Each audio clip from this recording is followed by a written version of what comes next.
Chairman Dr. Balasubramanian and eminent panelists and the august gathering today evening to share a few thoughts on what are the opportunities and best practices in terms of adopting eHealth. Now, eHealth seems to be like a omniscient and omnipowerful mantra. Now, anything and everything seems to fall into that. So I'll take a couple of views on that and then try to spend about 10 to 15 minutes. The first one is try to give you a context as to what do we mean by multi-stakeholders and who are the stakeholders. Are the people sitting here are the stakeholders? Is me a stakeholder? Is Mr. Babu a stakeholder? Who is the stakeholder? We have shown some people who is the stakeholder. Probably a little bit on that. The second one, we'll talk a little bit probably on the space of the healthcare in terms of the challenges that we have. Third is in terms of using technology. Mr. Babu did talk about technology and my predecessor did talk about technology. Like they say, you know, if you have a hammer, everything looks like a nail. Since most of us are information technology practitioners, some kind or the other, I do see a lot of people from IT companies and other places. Probably, obviously, they'll be biased to talk about technology, but we do talk about technology to see what difference it has made. And probably a little bit a short film, I'll try to show you the impact of technology on people. As Mr. Babu did talk about what Rajiv History Trust is doing. Just to give you a sense of Andhra Pradesh, where I hail from, and this lovely center is, we are 82 million people. Obviously, you heard that 75% of our people live in rural areas. About 65 million people live in rural areas. We are served by 1,572 primary health centers, right? And primary health centers' objective is to deliver services, primary health, to the people in the rural areas. My focus is going to be on primary health. The sense of healthcare space, as you can definitely know, there are three parts to it. One is the primary health, the other one is the secondary health, third is the tertiary care. Where Mr. Babu's solution and Rajiv History Trust has taken care in terms of solving the problems of the tertiary care. If I had an opportunity, like they say in Hindi, na rahegi baaz, na bajegi bansuri. If I had a magic wand, I would rather Mr. Babu have no business. Well, it's a friendly competition in the sense that there should not be a need for somebody to get a heart attack to be served by the system. In case, unfortunately, if he or she gets it, there is a system the state is going to take. First of all, why should people get this? What can we do to prevent it is the key question. So therefore, that is the space which I am talking about. So out of these 65 million people, we did a small study as to who are the people who access the primary health care, primary health center, PHC, which you have seen earlier presentation. 90 to 95% of the people who come to a PHC come from the same village. About 10% of the people come from villages within 3 to 4 kilometers. Right? Now these look like numbers. Just to give you a sense, we took a GIS map, mapped all the PHCs, and mapped out these 3 kilometers villages within, and identified what are the villages that are beyond, and what are the population beyond. You know the stunning number. 42 million people live beyond 3 kilometers of primary health. That is the last mile of public health architecture. Now, there are two things. One can sit down and criticize and crib and then say the system is bad, this, that, and the other. Second is to do something about it. That's where I think the Andhra Pradesh government has taken a step to see what can be done to serve these people. That's the first question. So just to give you a sense, ladies and gentlemen, 50% of Andhra Pradesh lives beyond the easy access of a primary health center. I'm not saying they can't access at all. But if you see the patterns of access today, that's the reality. Right? That I'm going to talk about. And I'm going to talk about a little on the frameworks, the dynamics of provisioning in terms of what needs to be done. Probably, since there could be some policy makers here, some food for thought in terms of what we think we need to look at from a policy perspective. So that is what a best practice is supposed to be. A good practice, bad practice, best practice. I always believe that you must respect those people who are doing things very good. You learn from them. But especially learn from those who have made mistakes, because you can avoid making those mistakes. right? So these are the three key kind of service providers who are there. We have the private for-profit sector, which has been growing dramatically. India is supposed to, Hyderabad is supposed to be the health capital of India and so on, and health tourism, etc. Which doesn't make sense for my 42 million that I'm talking about. Nothing wrong with this, that who are being served right now, but I'm talking about one stakeholder called the public, 42 million people. If I was born beyond 3 kilometers of primary health center, if I was born to a Dalit, if I was born to a tribal, chances are I won't be born. So if you look at the mother mortality and infant mortality and some other kinds of issues, you get a sense. Andhra Pradesh is in the bottom of the 4 states that are there in the south: Kerala, Tamil Nadu, Karnataka, and Andhra Pradesh. Right? That is the order. And if you look at the national MMR and IMR, the numbers are interesting. 79 is the IMR, they say, and close to 500 or 447. The statistics keep changing, doesn't really matter. My senior colleagues are here, I'm sure they'll talk about that. But whatever it is, definitely it's much, much higher than what some of the best in the world have done. So what can be done to reduce them? But interestingly, the people who are sitting in this room, if you look at IMRs and MMRs, our numbers will be comparable probably to US, UK, France, Canada, Sweden, wherever. These numbers won't change. So where is this number for Andhra Pradesh, like 54 IMR is coming from? The IMR of a Dalit or a tribal or a person who doesn't have access probably will be double, if not 2.5 times, the other numbers of people like us in this room. So that is the beauty of statistics. They say, I used to teach statistics long ago. They say on an average, a person is comfortable when his feet are in coal and his head is in the refrigerator. On an average, comfortable, right? If you take the heat of the coals and the coldness of the refrigerator, both of them you are comfortable. But it's not true. That's why some statistics tell the truth, some they don't tell. So this is the key space that one is talking about. So who are the provisioning that is there? There are public-private partnerships. Government has done this thing earlier. For the policymakers, I'm just sharing this. For example, for roads, airports, the lovely airport of Hyderabad, and so many of them are done in the public-private partnership, but for profit. But the key question is there a space for a not-for-profit to provide or augment the services that the government is supposed to deliver to the citizens? I did talk about a little here. These are the most vulnerable people. You'll be surprised to know the number of deserted women or women-headed households in rural areas. These are some of the vulnerable. They don't come into statistics yet. Nobody has actually proved and pushed their case yet. So there are many vulnerable people who are there. So you do see government playing a role of regulated at one level, provided at another level. But there are challenges to both of that. So between the prince and the pig, there is some opportunity in terms of creating new institutions and organizations. That is where Andhra Pradesh has experimented in creating something like Rajiv Arogyasri Trust, which is a kind of a special purpose vehicle, which is focused on the goals and the mandate of the government, but works like a private sector industry. The freedom that Mr. Babu enjoys, the way that he could use technology left, right, center and put things there, you would wonder whether we probably put some private sector people to shame in terms of adoption of technology. That is possible because of the special purpose vehicle like that. Similarly, in Andhra Pradesh, we have 104 and 108, 2 institutions. I represent one of them, that is 104 or HMRI. We'll talk a little about that as we go. But this is the space that we need to ask questions. You have various models. We believe that technology does democratize for 2 ways. Mr. Babu talked about that. Let me just share that in 2 ways. The first one is there is a huge skill gap. There is a 3x gap. If we need 3 people, we have 1 person. Whether it be nursing staff, paramedic staff, technicians, doctors, anybody. And to compound that, most of them are available in urban areas. Just to give a sense for you how India works, Andhra Pradesh, most of the private providers are in 200 towns.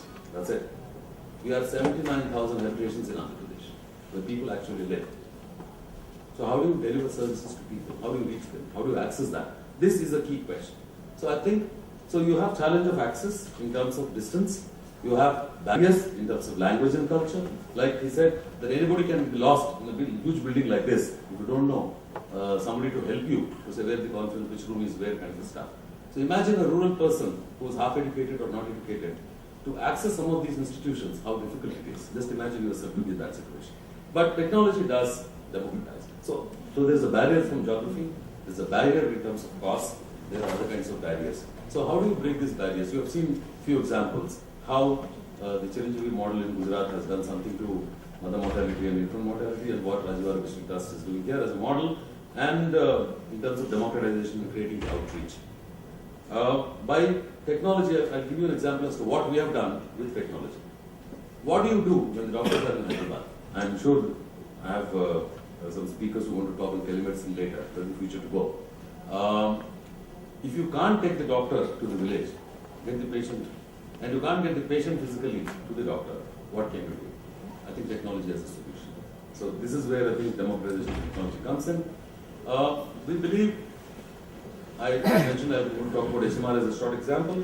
I'm going to talk about three things. That is, how do you bring in the strength of technology and strength of private sector mindset to this problem that you have, to the rural people who are there, and how do you get the spirit of an NGO? That's an important thing. While profits are very important, they are not the only thing. This is one industry where all of us live off the misery of people.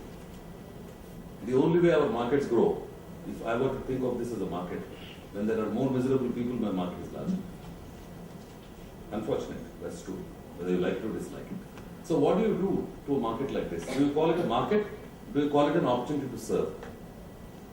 So the question is, therefore, profits if I were to make, how do I increase my market share?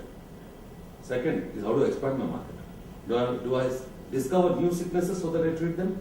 Do I not?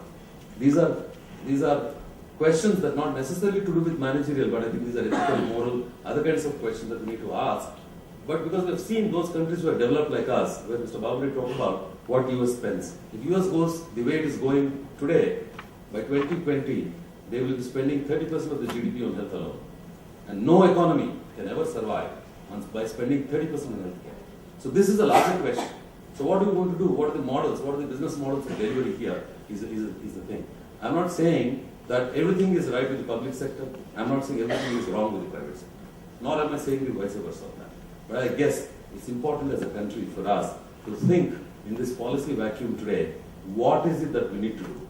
Before we get into a meltdown kind of a thing, without the regulation, the finance industry, what has happened in 2008 or so? Do we allow ourselves as a society to go jump into an abyss of that kind? Or is there something for us to do? So that is the space, ladies and gentlemen, that we are in. That is the crossroads that we are in right now, where we need to answer some of these questions.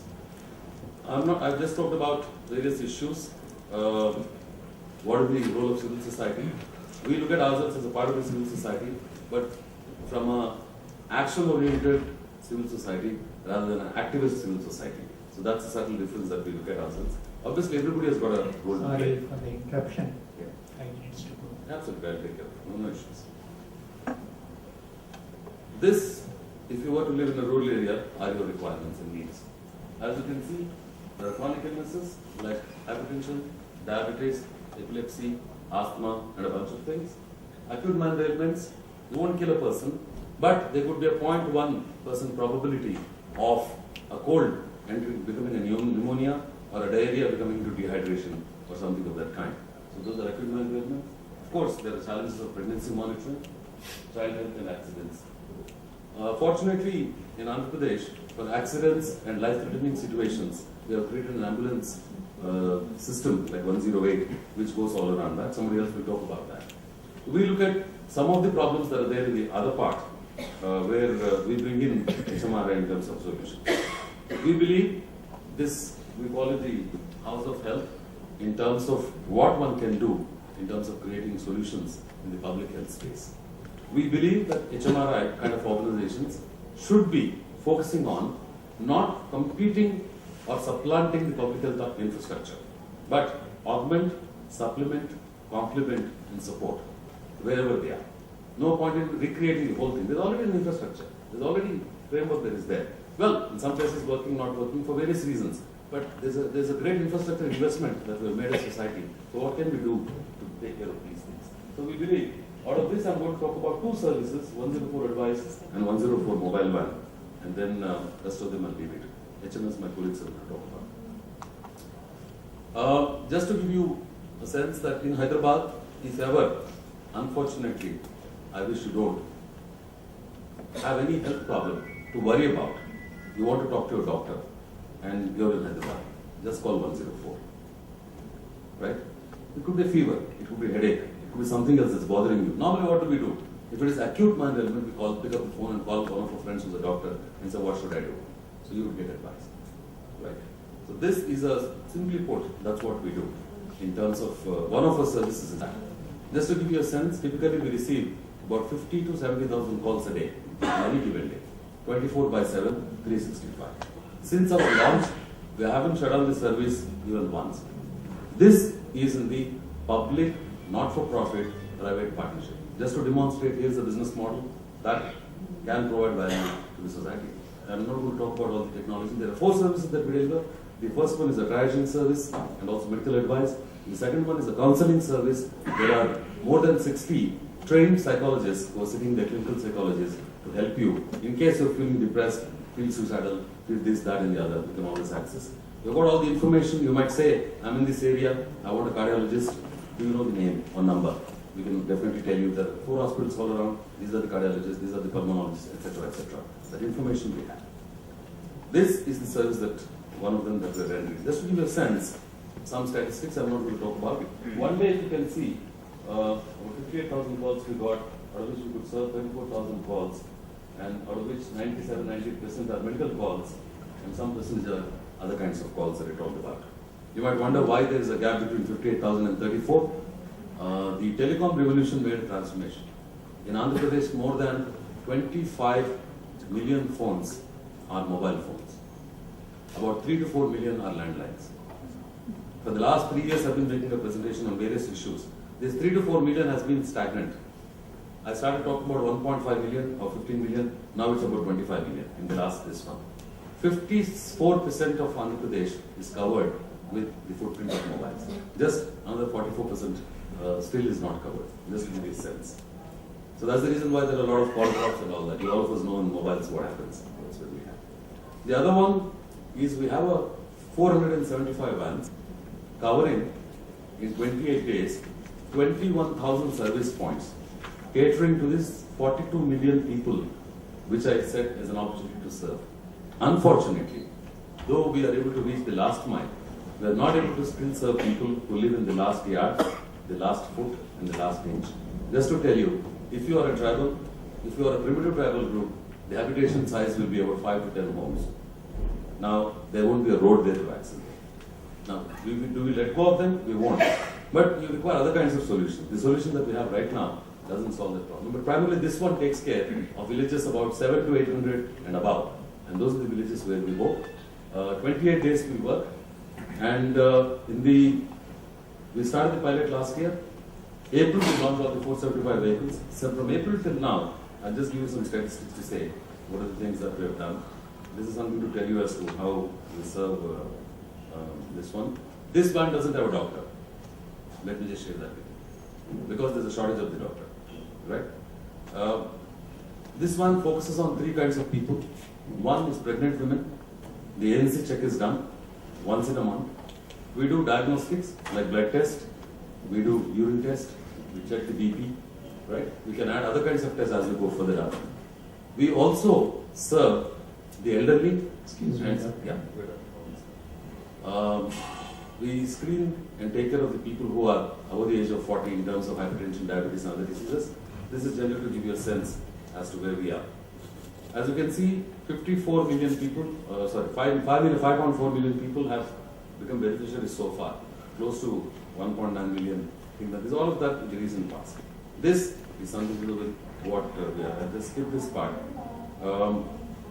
With your permission, I'll take a minute to share those short film and leave it like that. What some of our clients say.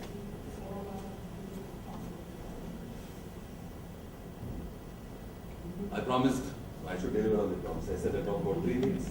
The last one is I said, what is the impact we are making? Let one of the beneficiaries speak.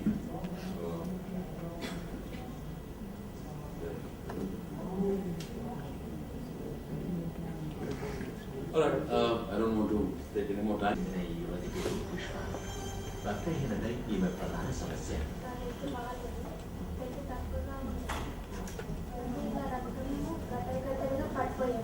ఏ పని చేసుకోలేక ఎప్పుడు నీరసంగా ఉండేది. భర్తను కోల్పోయిన పుష్ప ఆలనా పాలన చూసుకోవడానికి తల్లి తప్ప మరెవరూ లేదు. తన నిస్సాయ పరిస్థితిని తలుచుకొని కుమిలి ఏడుస్తూ ఉండేది పుష్ప. 104 వచ్చినప్పుడు నాకు చాలా భయమైంది. మా ఇంటి దగ్గరికి వెళ్ళి పిలిపించుకొచ్చారు. రమ్మని అడిగారు. నిన్ను హాస్పిటల్ చూపిస్తాం రండి అని పిలిచారు. పిలిస్తే నాకు 11కి చేత కాలేదు, నడవడానికి చేత కాలేదు. నేను రానే అని బోర్న ఏడ్చి ఇక మళ్ళీ వచ్చిన. రాగానే ఇక రాసిర్రు. ఇప్పుడు ఎట్లా మీ పాప? మా పాప అనేది ఇప్పుడు తక్కువ ఉంది. నెలకు మంచిగా టాబ్లెట్లు వాడుతున్నా. ఈ టాబ్లెట్లకే నాకు నయమైంది. ఇప్పుడు మంచిగా ఉన్నా. నా ఆరోగ్యం బాగుంటుంది. ఇప్పుడు బాగా తినగలుగుతున్నా. ఈ టాబ్లెట్ల వల్ల బాగా పని చేయబడుతున్నా. బాగా ఆరోగ్యం అనేది బాగుంటుంది. మా ప్రాణాలు నిలబెట్టినందుకు నీకు చెల్లింపు అంటున్నాను. అస్సలు రుణపడి ఉంటుంది. అందరి ఆరోగ్యం కోసం 104 ఆరోగ్య సమాచారం, సలహాలు, సేవలు అందిస్తుంది.